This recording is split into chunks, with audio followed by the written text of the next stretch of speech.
Hi all, എല്ലാവർക്കും നമസ്കാരം. ഞാൻ വിഷ്ണു പുഷ്പരാജ്, കോപ്പറേറ്റീവ് ഹെൽപ്പറിന്റെ പുതിയ ഒരു വീഡിയോ ക്ലാസ്സിലേക്ക് എല്ലാവർക്കും സ്വാഗതം. നമ്മൾ ഇന്നത്തെ ക്ലാസ്സിൽ ഡിസ്കസ് ചെയ്യാൻ പോകുന്നത് സെക്ഷൻ 56നെ കുറിച്ചാണ്. ഓക്കെ, സെക്ഷൻ 56 എന്താണ്? സെക്ഷൻ 56 പറയുന്നത് വളരെ പ്രധാനപ്പെട്ടതായിട്ട് പഠിക്കേണ്ടതാണ്. പ്രാക്ടിക്കൽ പോയിന്റ് ഓഫ് വ്യൂ നമ്മൾ മനസ്സിലാക്കേണ്ടതാണ്. ഇപ്പോൾ ഒരുപാട് തവണ PYQs ഇതിൽ നിന്ന് വന്നിട്ടുണ്ട് കേട്ടോ. നമുക്കിന്ന് അതൊന്ന് മനസ്സിലാക്കാം.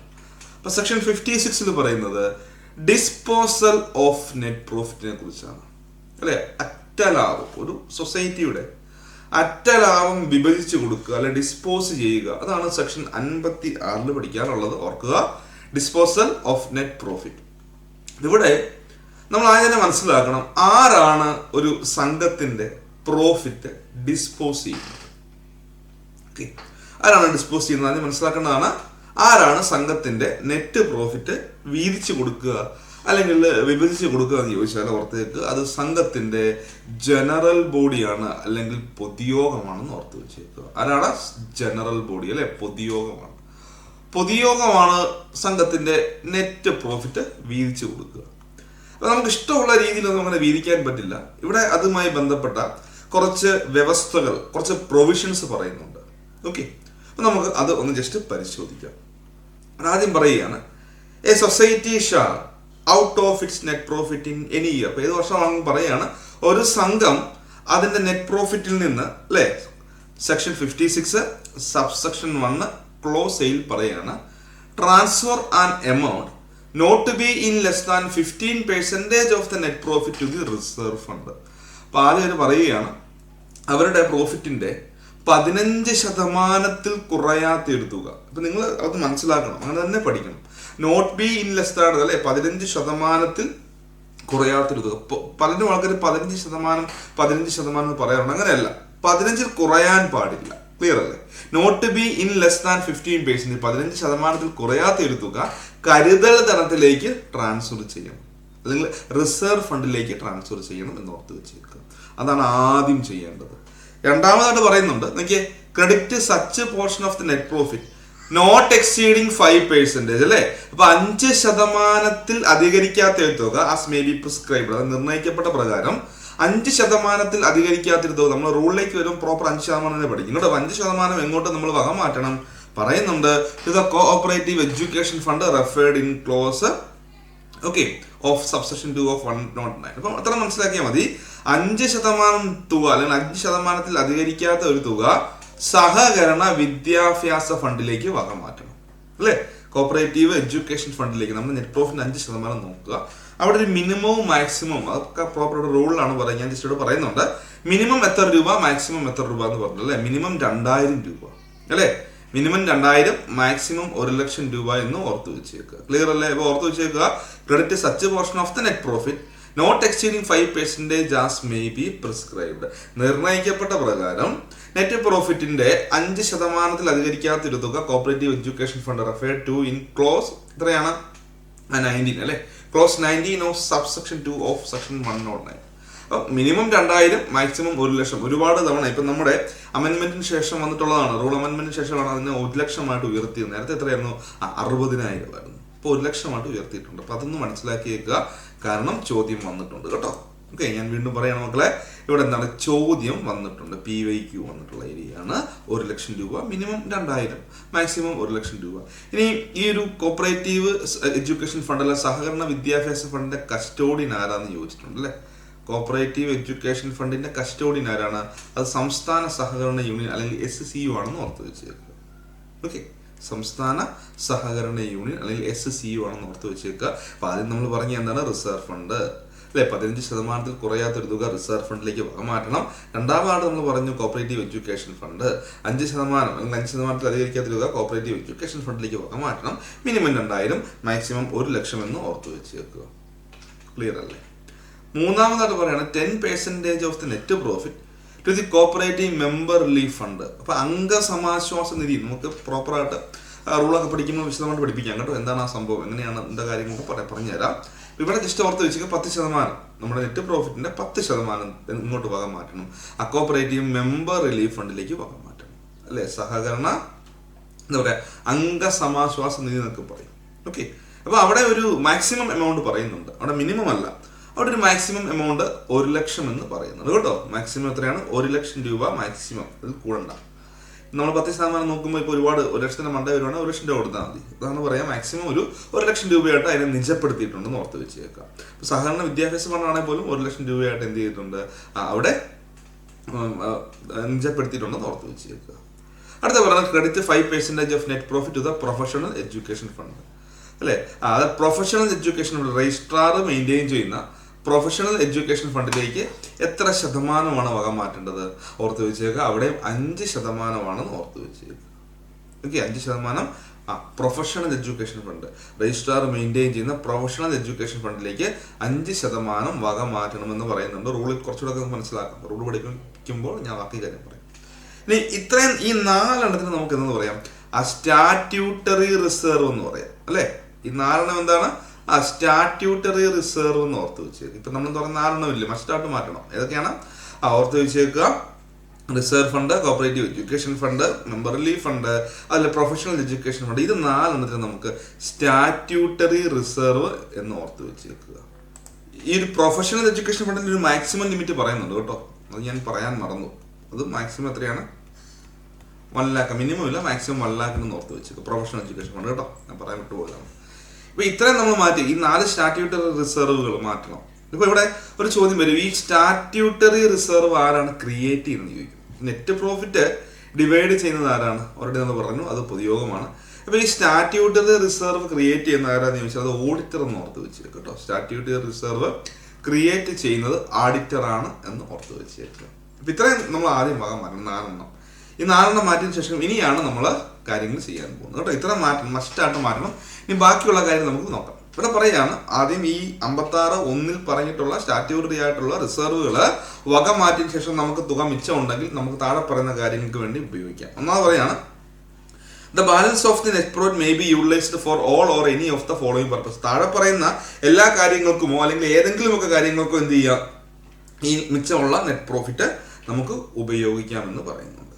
ആദ്യം പറയാണ്, payment of dividend to members on their paid up share capital at such rate not exceeding 25% as may be prescribed. അപ്പൊ പറയാണ് എന്താണ്, നമ്മുടെ മെമ്പർമാരുടെ പെയ്ഡ് അപ്പ് ഷെയർ ക്യാപിറ്റലിന്റെ അല്ലെ payment of dividend to members. അപ്പം മെമ്പേഴ്സിന് നമുക്ക് ലാഭവിഹിതം കൊടുക്കാൻ പറ്റും.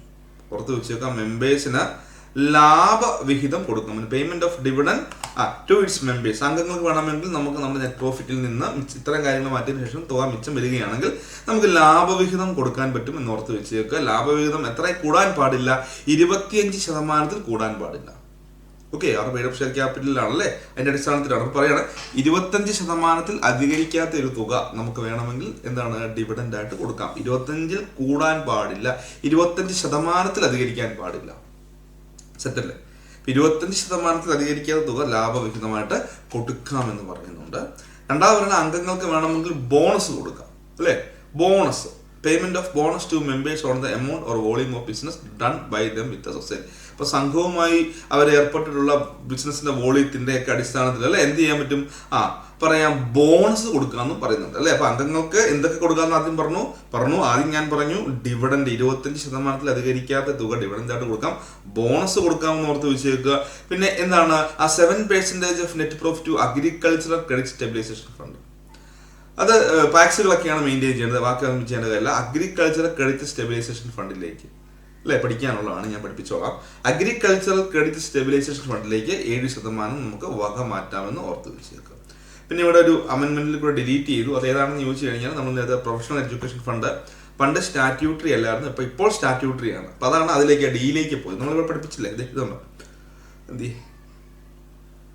Professional education fund D. നേരത്തെ 3 സ്റ്റാറ്റ്യൂട്ടറി ഉള്ളായിരുന്നു, ഇപ്പൊ ഇതിനെ ഇങ്ങോട്ട് കൊണ്ടുവന്നു. എവിടെ നിന്നാണ് കൊണ്ടുവന്ന് ചോദിച്ചാൽ ഇവിടെയായിരുന്നു, ഈ CC-യിലായിരുന്നു പറയുന്നത്.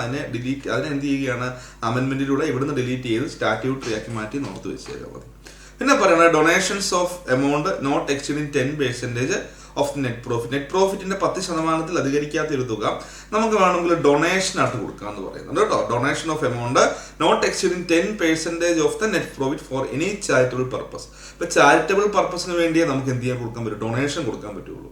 അത് നെറ്റ് പ്രോഫിറ്റിന്റെ 10% അധികരിക്കാത്തൊരു തുകയെ നമുക്ക് എന്തായിട്ട് നൽകാനും പറ്റുള്ളൂ, ഡൊണേഷൻ ആയിട്ട് കൊടുക്കാൻ പറ്റുള്ളൂ. അപ്പൊ ഈ ഡൊണേഷൻ ഏതൊക്കെ പർപ്പസിനാണ് ഇപ്പൊ നമ്മൾ പറഞ്ഞ ചാരിറ്റബിൾ പർപ്പസിന് കൊടുക്കാന്നല്ല പറഞ്ഞേക്കുന്നത്. അപ്പൊ ഏതൊക്കെയാണ് ആ ചാരിറ്റബിൾ പർപ്പസ് എന്ന് എവിടെ പറഞ്ഞിട്ടുണ്ട്? ആ ചാരിറ്റബിൾ എൻഡോമെന്റ് ആക്ട് 1890 കേന്ദ്ര നിയമമാണ് കേട്ടോ. 1890 ചാരിറ്റബിൾ എൻഡോമെന്റ് ആക്ടിന്റെ സെക്ഷൻ 2 പറഞ്ഞിട്ടുള്ള ചാരിറ്റബിൾ പർപ്പസ് ഏതൊക്കെയാണോ അതിന് മാത്രമേ ഇവിടെ ഡൊണേഷൻ ആയിട്ട് അല്ലെ നമുക്ക് നൽകാൻ പറ്റുകയുള്ളൂ എന്ന് ഓർത്ത് വെച്ചേക്കുക.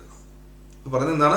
ആ donation of amount not exceeding 10% of the net profit. നിങ്ങളോട് ചോദിക്കുകയാണ് ഡൊണേഷൻ നെറ്റ് പ്രോഫിറ്റിന്റെ എത്ര ശതമാനം ഡൊണേഷനായിട്ട് പോകാൻ മാറ്റാമെന്ന് ചോദിച്ചാൽ 10% എന്ന് ഓർത്ത് വെച്ചേക്കുക. അത് ഏത് കാര്യങ്ങൾക്കാണ്? മനസ്സിലാക്കണം. Charitable endowment act 1890 charitable endowment ആക്ടിന്റെ സെക്ഷൻ 2 പറഞ്ഞിട്ടുള്ള ചാരിറ്റബിൾ പർപ്പസ് ഏതാണോ അതിനു വേണ്ടി മാത്രം കുറെ കാര്യങ്ങൾ പറഞ്ഞിട്ടുണ്ട് അവിടെ കേട്ടോ. കേന്ദ്ര നിയമമാണ്. അപ്പൊ അതിലുള്ള ഏതെങ്കിലും കാര്യങ്ങൾക്ക് മാത്രമായിട്ട് ഇവിടെ ഡൊണേഷൻ കൊടുക്കാൻ പറ്റുകയുള്ളൂ. അല്ല നമ്മുടെ ഇഷ്ടപ്രകാരം ഒരാൾ ചാരിറ്റി ചോദിച്ചു വന്നാൽ കൊടുക്കാൻ പറ്റത്തില്ല. ആ നോക്കണം ഏതൊക്കെ പർപ്പസിനാണെന്ന് നോക്കി ആ പർപ്പസിന് മാത്രമേ കൊടുക്കാൻ പറ്റുകയുള്ളൂ എന്ന് ഓർത്ത് വെച്ചേക്കും. ഓക്കെ. പിന്നെ പറയുന്നത് balance of net profit may be utilised for any or all of the purpose specified in the bylaw of the society. അപ്പോൾ ബൈലോയിൽ പറഞ്ഞിട്ടുള്ള മറ്റു കാര്യങ്ങൾക്കും ഇവിടെ ഇതെല്ലാം കൊടുത്തതിന് ശേഷം ഫണ്ട് മിച്ചമുണ്ടെന്ന് പറയുകയാണ്. നമുക്ക് ബൈലോയിൽ നൽകിയിട്ടുള്ള ബൈലോ പ്രകാരം പ്രൊവൈഡ് ചെയ്തിട്ടുള്ള മറ്റേതെങ്കിലും കാര്യങ്ങളൊക്കെ നമുക്ക് ഉപയോഗിക്കാം. പക്ഷെ ഒരു കാര്യത്തിന് മാത്രം, അതാണ് അവിടുത്തെ ഏറ്റവും പ്രധാനപ്പെട്ട കാര്യം, ഒരു കാര്യത്തിന് മാത്രം നമുക്ക് നെറ്റ് പ്രോഫിറ്റ് ഉപയോഗിക്കാൻ പറ്റത്തില്ല. ബൈലോയിൽ പറഞ്ഞിട്ടുള്ള മറ്റെന്ത് കാര്യങ്ങൾക്കും ഉപയോഗിക്കാം. ഈ ഒരു കാര്യത്തിന് മാത്രം നമുക്ക് നെറ്റ് പ്രോഫിറ്റിൽ നിന്ന് തുക മാറ്റാൻ പറ്റില്ല. ഏതാണ് ആ കാര്യം? ആ ജീവനക്കാർക്ക് ബോണസ് കൊടുക്കാൻ. ഓർത്ത് വെച്ചേക്കുക. Except for payment of bonus to employees. ജീവനക്കാർക്ക്, മനസ്സിലാക്കണം മക്കളെ, എന്താണ് ജീവനക്കാർക്ക്, ഞാൻ വീണ്ടും പറയുകയാണ്, ജീവനക്കാർക്ക് ബോണസ് കൊടുക്കാൻ ഒരിക്കലും നമുക്ക് സംഘത്തിന്റെ നെറ്റ് പ്രോഫിറ്റിൽ നിന്ന് പൈസ മാറ്റാൻ പറ്റത്തില്ല. അല്ലെങ്കിൽ സംഘത്തിന്റെ നെറ്റ് പ്രോഫിറ്റിൽ നിന്ന് ഒരു കാരണവശാലും നമുക്ക് ജീവനക്കാർക്ക് ബോണസ് കൊടുക്കാൻ പറ്റില്ല എന്ന് ഓർത്ത് വെച്ചേക്കുക. ക്ലിയർ അല്ലേ? അപ്പം വീണ്ടും ഞാൻ പറയുകയാണ്, ജീവനക്കാർക്ക് ബോണസ് കൊടുക്കാൻ, അംഗങ്ങൾക്ക് ബോണസ് കൊടുക്കാം ഓൾറെഡി പറഞ്ഞു. പക്ഷെ നമ്മുടെ തൊഴിലാളികൾ, ജീവനക്കാർക്ക്, എംപ്ലോയീസിന് ബോണസ് കൊടുക്കാൻ ഒരു കാരണവശാലും സംഘത്തിന്റെ നെറ്റ് പ്രോഫിറ്റ് ഉപയോഗിക്കാൻ പറ്റത്തില്ല. അവിടെ പൈസ മിച്ചമുണ്ടെങ്കിലും കൊടുക്കാൻ പറ്റത്തില്ല. ഈ ഒരു കാര്യത്തിന് ഒരിക്കലും കൊടുക്കാൻ പറ്റത്തില്ല. ക്ലിയർ അല്ലേ? അടുത്ത അവിടെ വേറൊരു കാര്യം കൂടി, ഇതും വളരെ പ്രധാനപ്പെട്ട റാങ്ക് മേക്കിംഗ് ആയിട്ട് ഒരു തവണ ചോദിച്ച ഒരു ചോദ്യമാണ് കേട്ടോ. കാരണം ഇവിടെ പറയുകയാണ്, സാധാരണ ഈ ഡിവിഡൻഡ് ആർക്ക് മാത്രമേ കിട്ടുകയുള്ളൂ? ഡിവിഡൻഡ് ആർക്ക് മാത്രമേ കിട്ടുകയുള്ളൂ? എ ക്ലാസ് മെമ്പേഴ്സിന് മാത്രമേ കിട്ടുകയുള്ളൂ അല്ലേ? ശരിയല്ലേ? എ ക്ലാസ് മെമ്പേഴ്സിന് മാത്രമേ കിട്ടുകയുള്ളൂ. നോമിനൽ അല്ലെങ്കിൽ അസോസിയേറ്റ് മെമ്പർ, നാമമാത്രമായ അംഗം എന്നൊക്കെ പറയാറുണ്ട്. അവർക്ക് ഒരിക്കലും ബോണസ് ഡിവിഡൻഡ് കിട്ടത്തില്ല. സാധാരണ ഡിവിഡൻഡ് കിട്ടുന്നത് എ ക്ലാസ് മെമ്പേഴ്സിനാണ്. പക്ഷേ നമ്മളൊരു കാര്യം മനസ്സിലാക്കണം, നോമിനൽ അല്ലെങ്കിൽ അസോസിയേറ്റ് മെമ്പറിന് എന്തില്ല, ഡിവിഡൻഡ് മേടിക്കാനുള്ള അർഹതയില്ല. എന്നാൽ കേരള സ്റ്റേറ്റ് കോഓപ്പറേറ്റീവ് ബാങ്കിലെ നോമിനൽ അല്ലെങ്കിൽ അസോസിയേറ്റ് മെമ്പറിന് എന്ത് ലഭിക്കും? ഡിവിഡൻഡ് ലഭിക്കും. കാരണം അവിടെ മെമ്പർ എന്നുള്ള ടൈമിൽ അവർ നോമിനൽ ആൻഡ് അസോസിയേറ്റ് മെമ്പേഴ്സിനെ ഉൾപ്പെടുത്തുന്നുണ്ട് എന്ന് ഓർത്ത് വെച്ചേക്കുക. ക്ലിയർ അല്ലേ? അപ്പം ഇവിടെ പറയുന്നത്, നിങ്ങൾ ഇവിടെ എന്താ പറയാ, വളഞ്ഞു തിരിഞ്ഞാണ് പറയാം. Notwithstanding anything contained in section 18 of the act. നമ്മുടെ ആക്ടിലെ വകുപ്പ് 18 എന്താ, നോമിനൽ അസോസിയേറ്റ് മെമ്പർ, അതിൽ എന്ത് തന്നെ പറഞ്ഞാലും അതിൽ പറയുന്നുണ്ട് എന്താണ്, നോമിനൽ അല്ലെങ്കിൽ അസോസിയേറ്റ് മെമ്പറിന് ഡിവിഡൻഡിനുള്ള അർഹതയില്ല. ഇവർ പറയാണ് സെക്ഷൻ 18 എന്ത് തന്നെ പറഞ്ഞാലും കേരള സ്റ്റേറ്റ് കോഓപ്പറേറ്റീവ് ബാങ്കിലെ മെമ്പർ എന്നുള്ള ടൈമിൽ നോമിനൽ അല്ലെങ്കിൽ അസോസിയേറ്റ് മെമ്പറും കൂടെ ഉൾപ്പെടും. സോ അതുകൊണ്ട് തന്നെ ഇവർക്ക് എന്ത് കിട്ടും? സബ്സെക്ഷൻ 2 എയിലുള്ള സംഭവം കിട്ടും. ഇതാണ് സബ്സെക്ഷൻ 2. അതിൽ എയിലുള്ള സംഭവം എന്താണ്? ഡിവിഡൻഡ് ആണ്. അപ്പൊ എന്താണ്, കേരള സ്റ്റേറ്റ് കോഓപ്പറേറ്റീവ് ബാങ്കിലെ നോമിനൽ അല്ലെങ്കിൽ അസോസിയേറ്റ് മെമ്പറിന് ഡിവിഡൻഡ് ലഭിക്കുമെന്ന് ഒന്ന് ഓർത്ത് വെച്ചേക്കുക. ഇത്രയും കാര്യമുള്ളൂ. ഇത്തരം കാര്യമാണ് സെക്ഷനിൽ പറഞ്ഞിട്ടുള്ളത്. നമുക്ക് ഇതിന്റെ റൂളും കൂടെ എടുത്ത് പഠിക്കുമ്പോൾ കാര്യങ്ങൾ കൂടുതൽ ക്ലിയർ ആകുമെന്ന് ഓർത്ത് വെച്ചേക്കുക. ക്ലിയർ? ഇത്തരം കാര്യങ്ങൾ മനസ്സിലായില്ലേ? ഇതങ്ങ് പഠിച്ചേക്കുക. ഇത് നന്നായിട്ട് അങ്ങ് പഠിച്ചേക്കുക. ബാക്കി കാര്യങ്ങൾ നമുക്ക് വരും ക്ലാസ്സുകളിൽ ഇങ്ങനെ ചെറിയ ഷോർട്ട് വീഡിയോസ് ഒക്കെ ആയിട്ട് പഠിക്കാം. കുറേശ്ശെ പഠിക്കുമ്പോൾ നമുക്ക് ആ ഒരു ബേഡൻ അല്ലേ, വലിയ ബുദ്ധിമുട്ട് വരില്ല. പിന്നെ ഇത് പഠിക്കുക. അടുത്ത ദിവസം നമുക്കിങ്ങനെ ഓരോ ചെറിയതായിട്ട് പഠിച്ച് മുമ്പോട്ട് പോകാം. Okay, thank you. എല്ലാവരും നന്നായിട്ട് പഠിക്കുക. എല്ലാവർക്കും ഓൾ ദ ബെസ്റ്റ്. നമ്മുടെ ചാനൽ ഒന്ന് സപ്പോർട്ട് ചെയ്യുക. Okay, thank you.